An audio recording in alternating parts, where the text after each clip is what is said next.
Hello, everybody. How to prepare for interviews in a second language is the topic of today's LinkedIn Live with myself, Sandra Wood, and my colleague, Megan Nichols.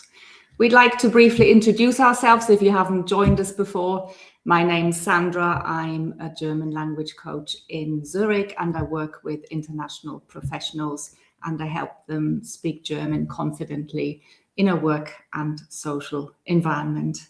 And Megan, hi, I think you do something quite similar, right?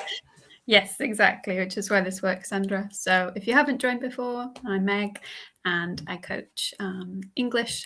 And this is for anybody that's using English in a work context or moving to an English-speaking country to build confidence and prepare for situations like interviews, which are normally quite daunting, especially if they're in a second language. So yeah, we thought we'd give you some top tips today for whichever language you're preparing for. These tips are transferable between languages, right? Absolutely, yes. So can you give some examples of what types of interviews or what types of clients you help prepare for interviews? Yeah, absolutely. So I think there's the distinction between internal and external interviews. So sometimes my clients are already working within a company and they have to interview to get a promotion. They want to kind of climb the career ladder but stay within the same company. So often they're not meeting the interviewer for the first time. They're not needing to explain a lot of their professional experience. Whereas the external interviews are normally for a completely new job, completely new role, sometimes a new country. So you're normally starting from scratch to go through this process, and it's normally multi-stage. Do you have a similar experience with your clients, Sandra? Yeah, they tend to be more external interviews. So sometimes my clients have maybe even been made redundant and they're actively looking for a job. And they are usually senior roles, so team lead and even more senior, not necessarily board level, but I tend to work with clients who work in some of the Swiss industries, such as financial services, pharma industry. There's lots of IT people, architects, marketing. I've also had a few. So yes, very much senior roles, and people want to advance their careers. And that's why they're looking for that next level challenge. And I think we all know that interviews can be very stressful, even in your native language. Why are they more stressful in a second language? Because you have to think about everything you're doing a little bit more. And as much as we tell our clients and anybody watching not to overthink, I think this is a normal human reaction. You're having the vocabulary that's maybe not as familiar to you, the expressions. So it just adds that extra level of pressure. You want to speak at the right speed. You want to present yourself in a professional way. So all the things that you're doing in your native language, and then you're adding that additional stress. I think there's also like this fear surrounding it of sounding less intelligent, which is totally not the case because we both work with experts in their field and very qualified professional people. But there's the fear that when that becomes in a second or maybe even a third language, that the perceived intelligence drops.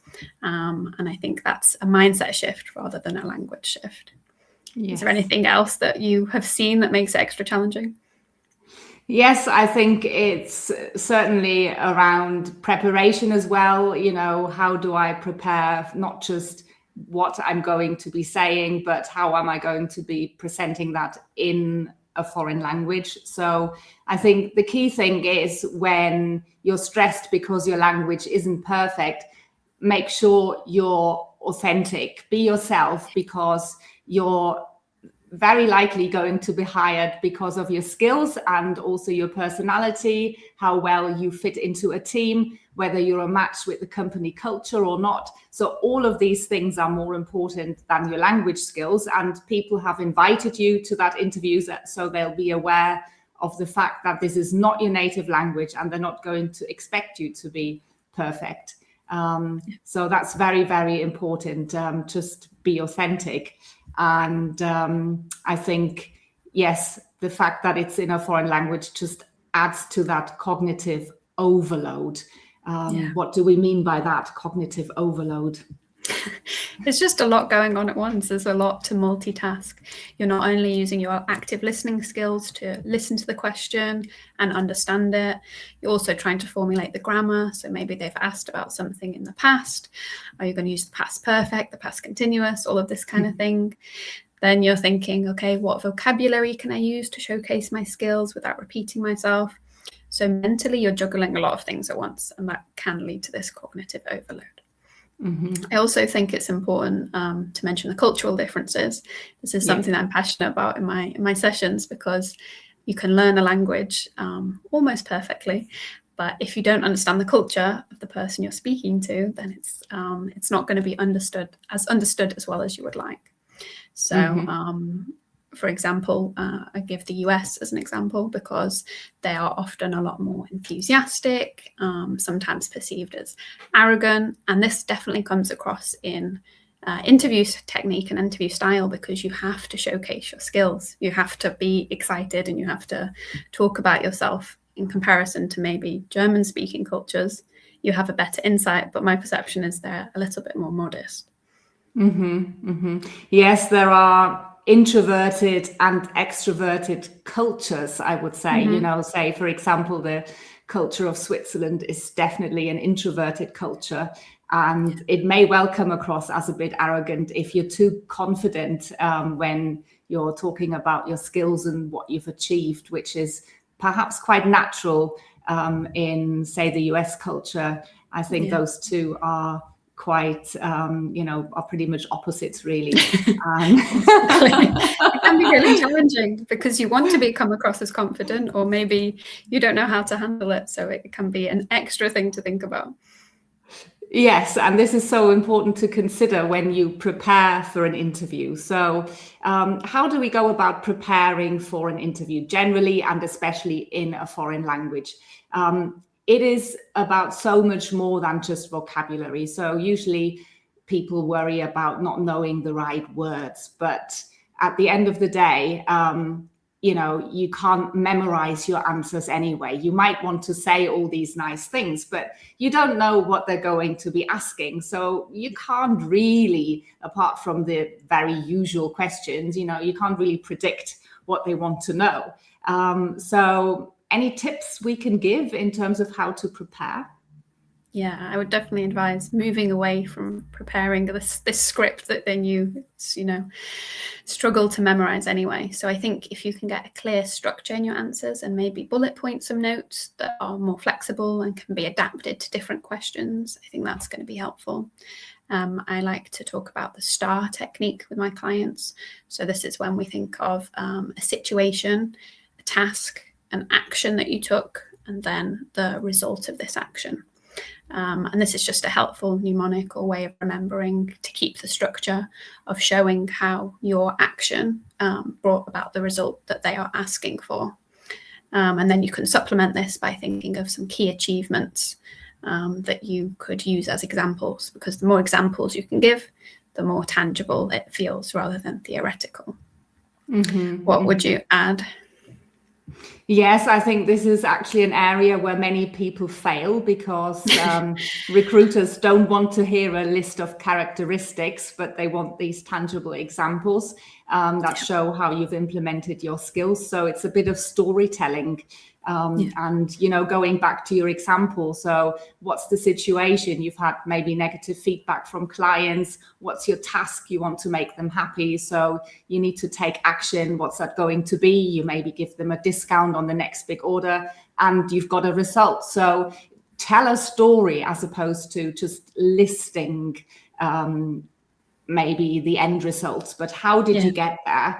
And when you're telling that story, you might sometimes find that you need to quickly think about a word, or you don't quite know how to phrase that sentence. So I would recommend having some transition words and linking phrases to buy you thinking time. So it could be some, relatively long sentence, such as an example of where I was able to demonstrate my outstanding people skills was when, and already you've had a few seconds there to maybe just remember that verb form. But it's never going to be a disaster, even if you don't have the right verb form. You need to tell your story. So being authentic is just really, really essential. Yeah, Yes. absolutely. And then in terms of like language, because if you're doing it in a second language, I would say that it's really important to simplify. We've spoken about this many times on our LinkedIn Lives, but we're really aiming for the clarity here rather than the perfect grammar. So even if we can't get the right verb form, as you mentioned, if we can simplify the language and make it as easy as possible for the person who's interviewing us to understand what we're saying, telling this story, I think that's going to be a lot more beneficial than coming up with extravagant vocabulary or sentence structures. Yes, very much so. And I also give my clients the tip that they should say things out loud. I think this is totally underrated often, because people read and write and they think, oh, yes, I know what I'm going to say, I understand. But the second you have to actually say words out loud, you maybe realize that you're a bit unsure about the pronunciation, and then you can double check that. And it does help you remember words and phrases so much better by saying them out loud. Your brain makes these new connections, and that is so helpful in terms of preparation for an interview as well. So yes. I learned this week that it takes 100 muscles in your face to be able to speak. And I think that's amazing, because if you're writing or you're reading, you're not using any of these muscles.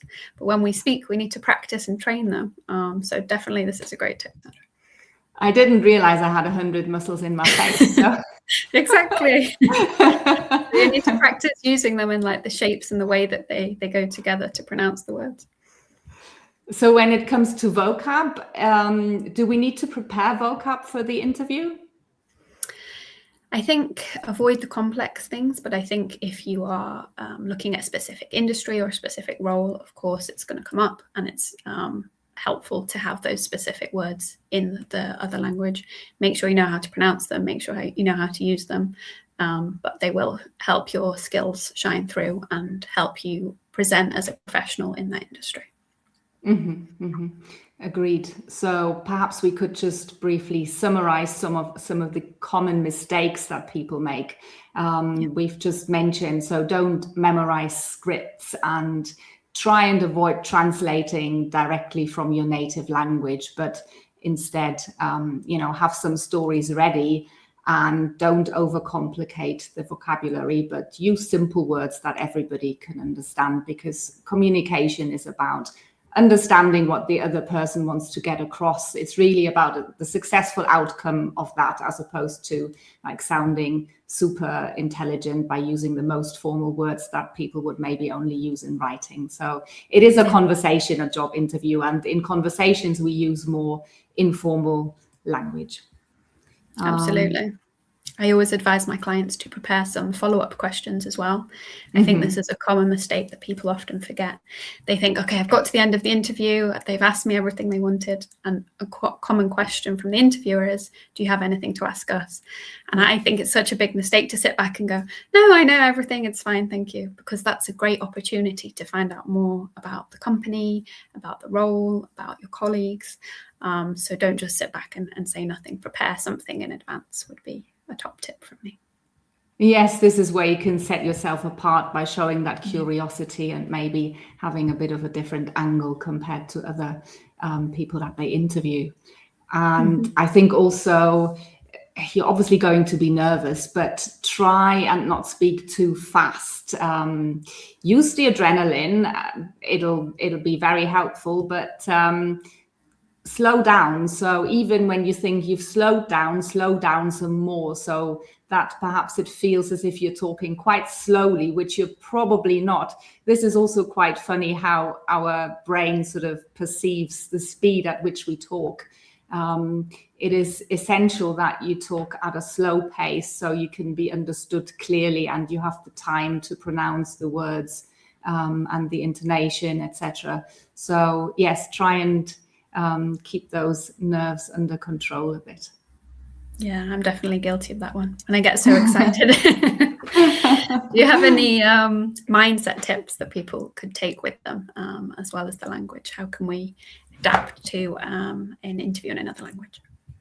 Yes, very much about perfectionism. So try and let go of that and just accept that it's going to be imperfect. As we said at the beginning, they've invited you because of your skills and the experience that you bring, what you can deliver for them. And they are already aware that this is not your first language. So focus more on building a connection with them, a genuine connection with the people that you're talking to, show some curiosity, and really work on that storytelling to really wow them by what you've achieved so far. And that will then make them forget about any language issues, which they probably don't focus on in the first place. Yes, I love that. Hopefully you should see it more as a strength, that you're able to speak a second or multiple languages. So it's definitely an accolade and achievement already to get to that stage in another language. Mm-hmm. Anything else from your side? Yeah, I think reframing, like if you're nervous, you mentioned the adrenaline as a useful tool, and I really echo this. Using those nerves as energy, I think, can be really valuable, because it is a stressful experience in any language. So you're not trying to avoid the stress completely. Of course, it's going to be that situation where you're almost put on the spot. So instead of trying to make it all go away, just reframe it in a positive direction, I think is easier said than done, but something I would definitely try and encourage. Absolutely. And that's what also both of us do in our coaching sessions with our clients. It's never just about the language. If you come to us specifically for job interview practice, for example, we will be working on that with you. So it's about mindset and technique, storytelling, just as much as, say, German in my case, or Meg in your case, English. Yes. And yes, if you want some more advice from us, if you have any questions, you can get in touch either by sending us a message on LinkedIn, or in my case, you can also follow me on my YouTube channel. It's called @German by Sandra, where I post some videos and also other content there for you. So you have all the latest tips and techniques when it comes to improving your German, so you can speak it confidently, both in a work and also social environment, so you can integrate better into Swiss society. And if you'd like to follow Meg, what can we do? Where can we find you? Yes, I'm also on YouTube, Mega Language Coach, Instagram, and I've recently started a TikTok, so I'm dipping my toe in there and would love to connect with people, not only looking for English professionally, but also I've launched a new course for expats. So if you are moving to an English-speaking country or working in an English-speaking country, then I'd love to help you get those practical skills, visas, bureaucracy, housing, all of those things that are challenging in your own language. So yeah, I would love to connect with you as well. That sounds fantastic. And thank you so much, Meg, for joining me today, and for everybody who's watching. It's great to have you here, and see you soon. Thank you very much. Ciao. Cheers.